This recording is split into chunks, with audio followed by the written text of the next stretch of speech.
로마서 14장 17절에서 23절에 있는 말씀을 중심으로 해서 이 아침에 믿음의 범위라는 제목으로 함께 말씀을 나누려고 합니다. 우리의 믿음의 범위는 어디까지여야 될까? 이 말씀을 통해서 한번 보도록 하겠습니다. 23절에 보니까 의심하고 먹는 자는 정죄되었나니 이렇게 말씀합니다. 의심하고 먹는 자는 정죄되었나니. 우리 그 바로 윗부분에 보면은 이런 말씀이 나옵니다. 17절에 한번 17절 한번 같이 읽겠습니다. 시작. 하나님의 나라는 먹는 것과 마시는 것이 아니요 오직 성령 안에 있는 의와 평강과 희락이라. 하나님의 나라는 먹고 마시는 것이 아니라 성령 안에서 의와 평강과 희락이라 그랬는데, 현재 있는 이 본문의 이 내용에 보면 음식을 먹으면서 이 음식이 제사 음식이지는 않을까, 이렇게 꺼리낌으로 음식을 먹는 사람들이 있었습니다. 감사함으로 믿음으로 그 음식을 먹으면 되는데 이 음식은 어떤 음식일까? 이 음식은 먹어도 되는 음식일까? 또 의심도 하기도 하고 꺼리낌으로 음식을 먹게 될 때에 정죄를 당하게 되었다. 이 내용을 우리가 23절에서 말씀을 보게 됩니다. 우리가 신앙생활 하면서도 우리가 말씀을 따라가고 믿음을 따라가면서 하나님 말씀 그대로 우리가 받아들이고 믿고 우리가 순종하면 되는데, 특별히 우리가 이 말씀 앞에서도 우리도 의심할 수도 있고 또 이런저런 생각을 할 수도 있거든요. 그 부분 때문에 오늘 이 로마서 14장 23절에 정죄를 받게 되었다 이렇게 말합니다. 이 아침 오늘 새벽에 기도하는 여러분의 신앙이, 여러분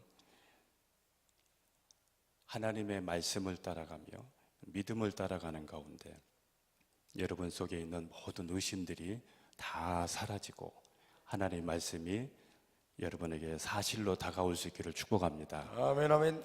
그 두 번째 부분을 보면 왜 정죄를 당하였냐면 이는 믿음을 따라하지 아니하였기 때문이다 이렇게 말합니다. 믿음을 따라하지 아니하기 때문에 정죄를 받았다 이렇게 말합니다.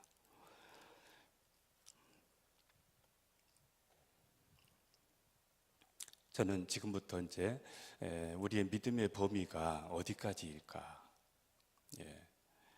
대부분의 이런 우리 사람들을 보면 어디까지는 우리가 믿음으로 한다고 하지만 특히 어떤 세상 통념으로 신앙생활을 하는 경우도 많습니다.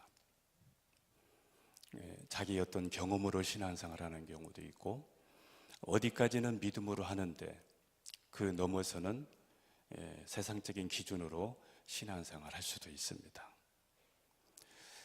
우리의 믿음의 범위는 어디까지일까요?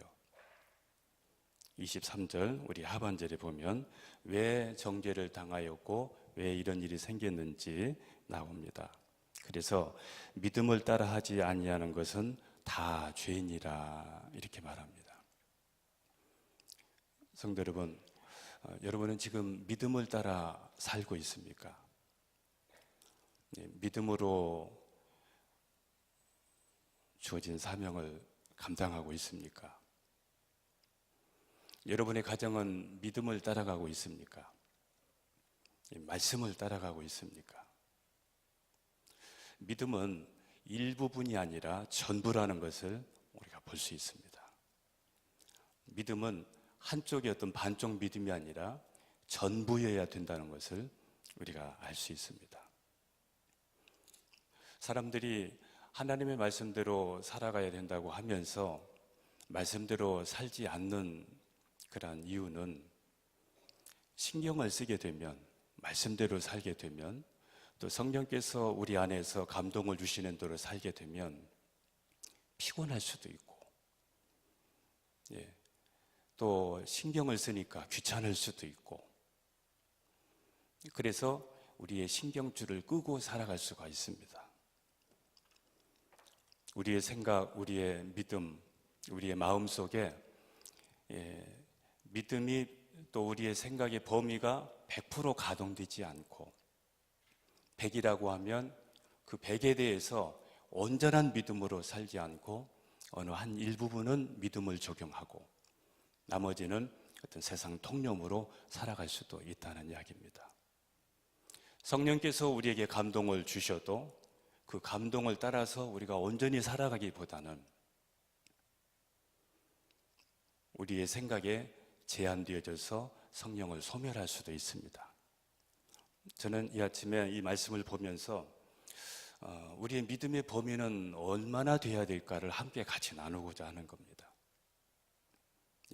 어디까지 우리가 믿음으로 우리가 행하고 생각하고 우리가 바라봐야 될 것인지, 23절에 믿음으로 행하지 않는 모든 것은 다 죄니라.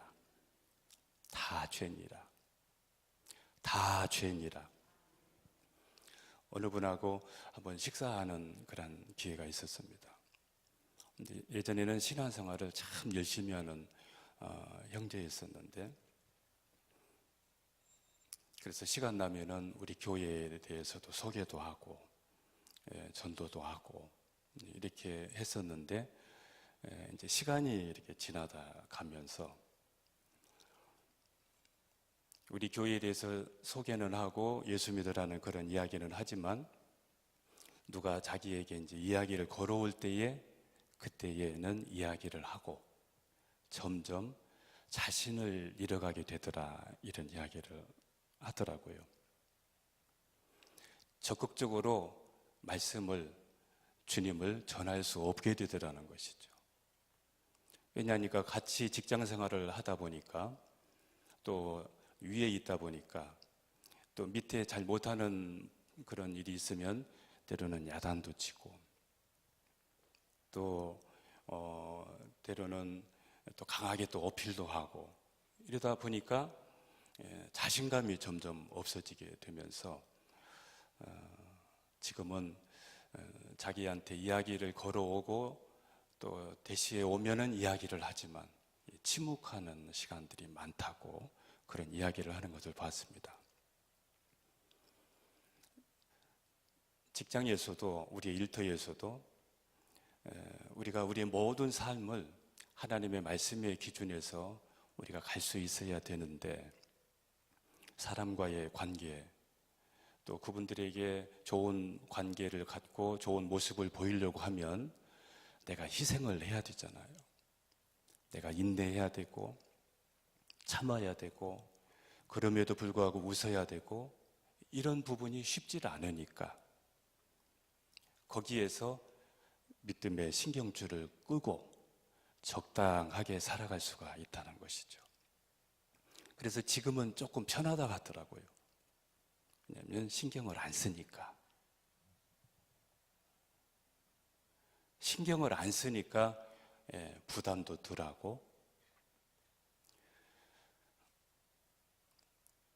쉬는 시간이 되면 하나님의 말씀을 나누고 또 말씀도 어떤 양육도 할 수도 있고 충분히 그렇게 할 수 있는 힘이 있고 그런 분임에도 불구하고 그 현실에, 하나님의 말씀에 그 사실이 있다면 현실에 갇혀서, 현실에 부딪혀서 해야 될 일을 하지 못하고,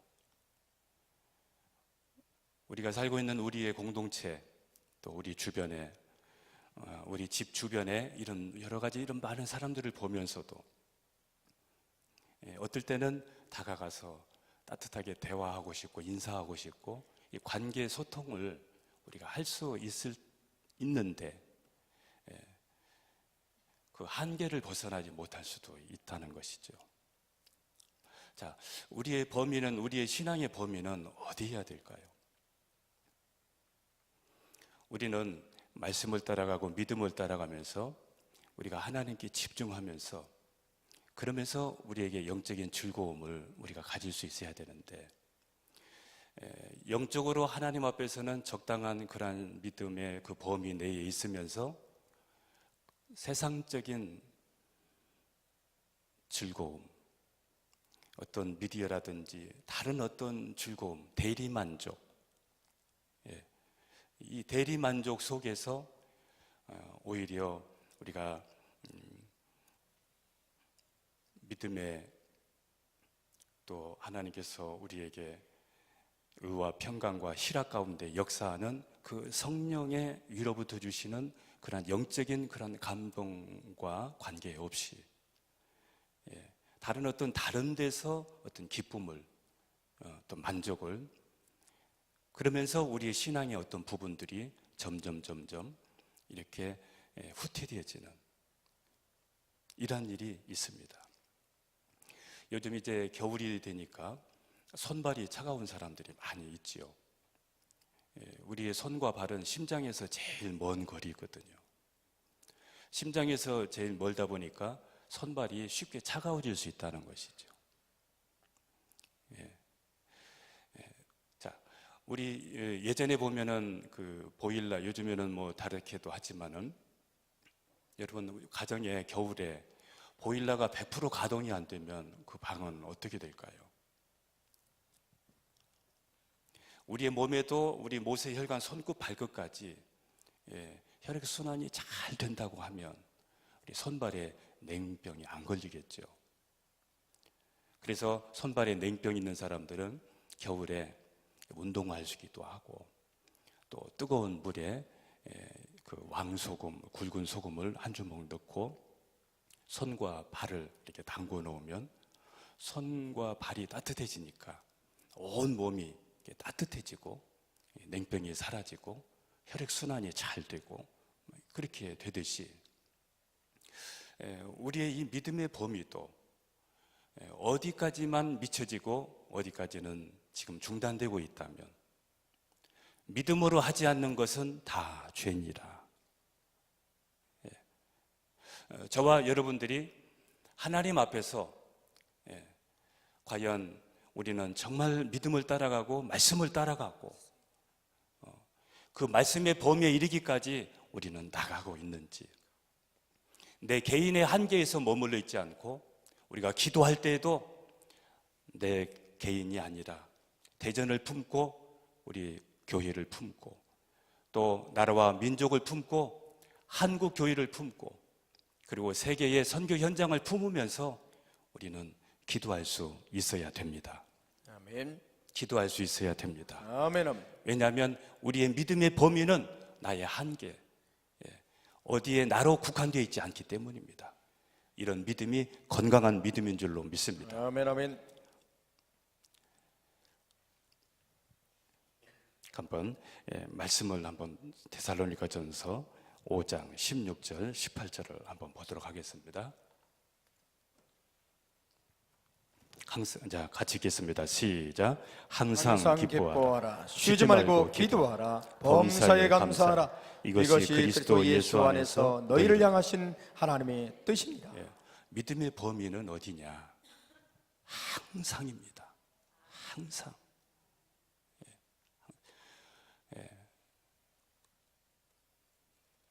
쉬지 말고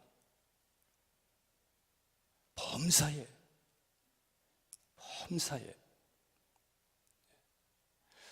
이것이 하나님께서 우리에게 원하는 뜻입니다.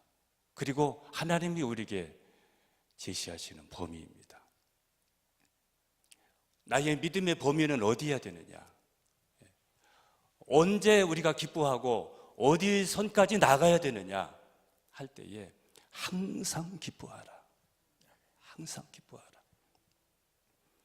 여러분, 우리는 항상 기뻐할 수 없는 환경을 만날 수 있습니다. 자, 우리 교회에 늘 하는 게 있죠. 여러분의 가정이 평안할지어다. 여러분의 부부 사이가 평안할지어다. 여러분의 자녀들이 평안할지어다. 여러분의 일생이 평안할지어다. 여러분, 우리는 마음의 평안함을 가져야 됩니다. 아멘. 특히 부부간에 평안해야 됩니다. 아멘. 부부간에 여러분, 우리가 다른 사람도 사랑하지만은 부부간에는 정말 사랑해야 되고, 또 사랑하는 사람이 부부이기 때문에 우리는 부부 관계는 평안해야 됩니다. 아멘. 그러나 평안하지 않는 환경이 있을 수도 있습니다.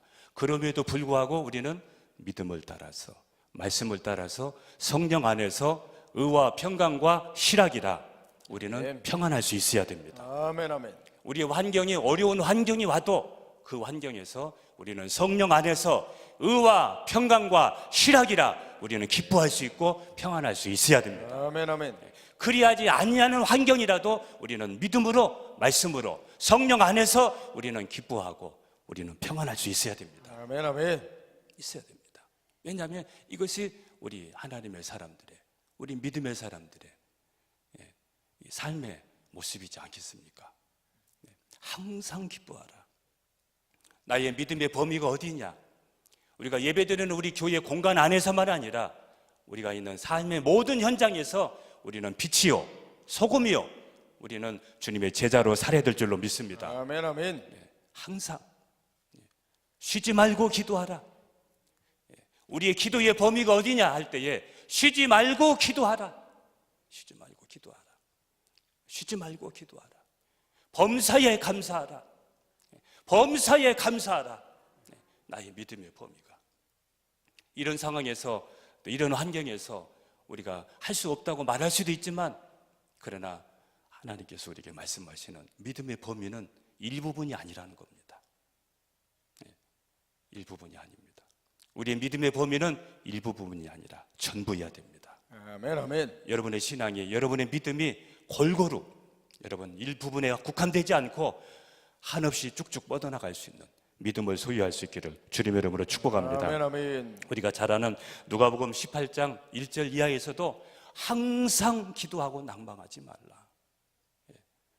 불우한 재판관 이야기를 하면서 주님께서 우리에게 제시해 주시는 믿음의 범위입니다. 지경입니다. 항상 기도하고 낭망하지 말라 이겁니다. 낭망하지 말라. 저도 사역하고 힘들 때에 이렇게 기도했던 생각이 납니다. 항상 기도하고 낭망하지 말자.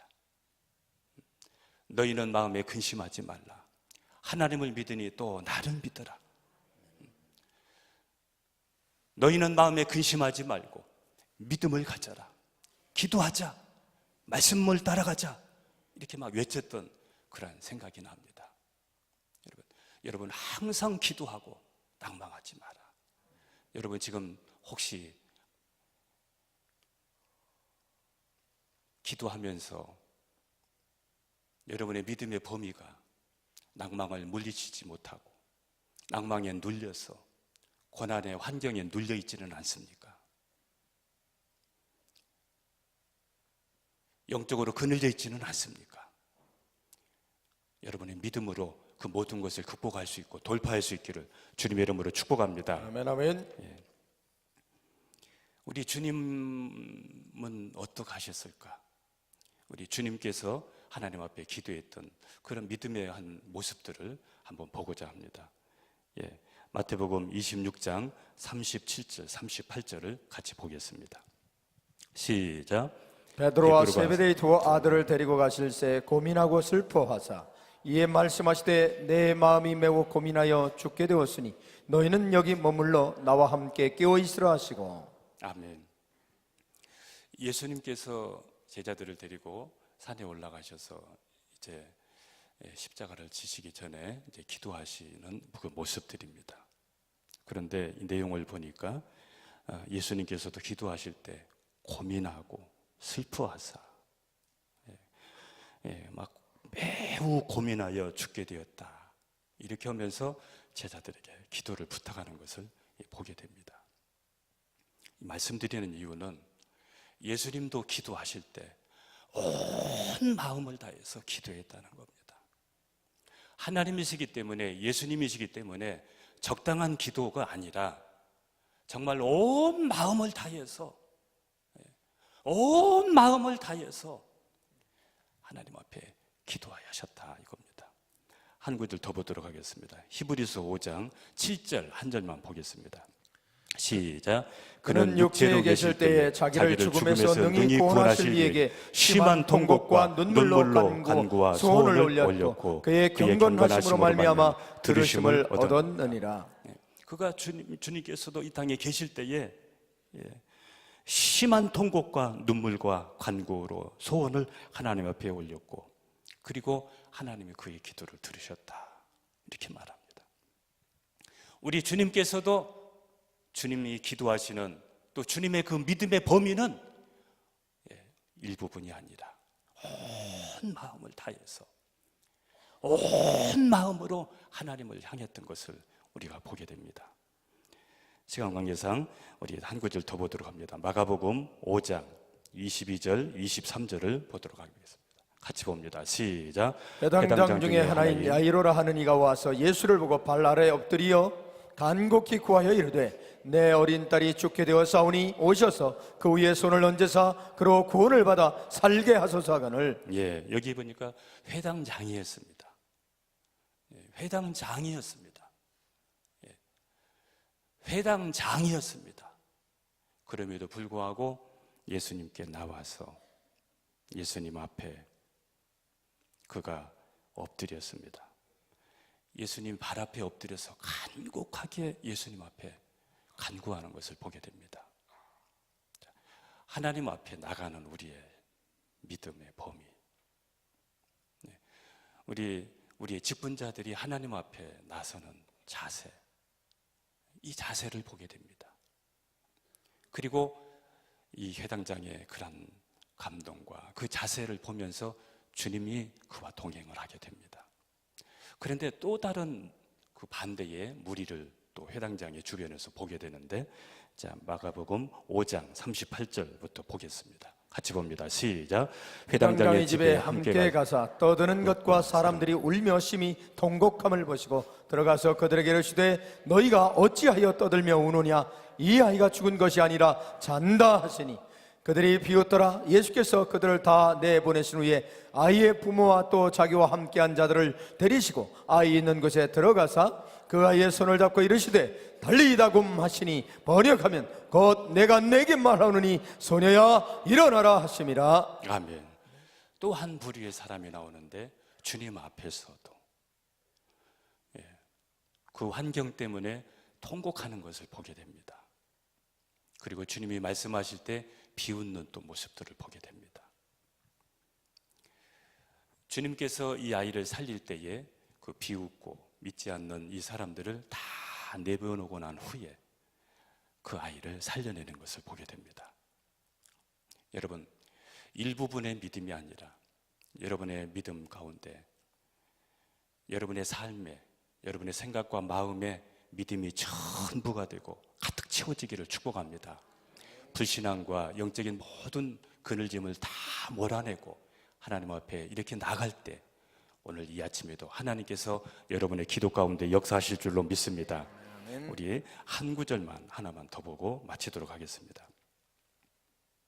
사도행전 7장 스데반의 모습을 한번 보도록 하겠습니다. 사도행전 7장 59절에서 60절입니다. 같이 봅니다. 시작. 그들이 돌로 스데반을 치니 스데반이 부르짖어 이르되 주 예수여 내 영혼을 받으시옵소서 하고 무릎을 꿇고 크게 불러 이르되 주여 이 죄를 그들에게 돌리지 마옵소서 이 말을 하고 자니라. 아멘. 스데반의 지금 스데반이 순교하기 직전의 스데반의 모습입니다. 여러분, 우리 그리스도인들은 잘 살아야 됩니다. 그러나 또 잘 죽어야 됩니다. 잘 죽을 수 있어야 됩니다. 아멘. 지금 스데반 앞에는 많은 사람들이 그를 지금 보면서 지금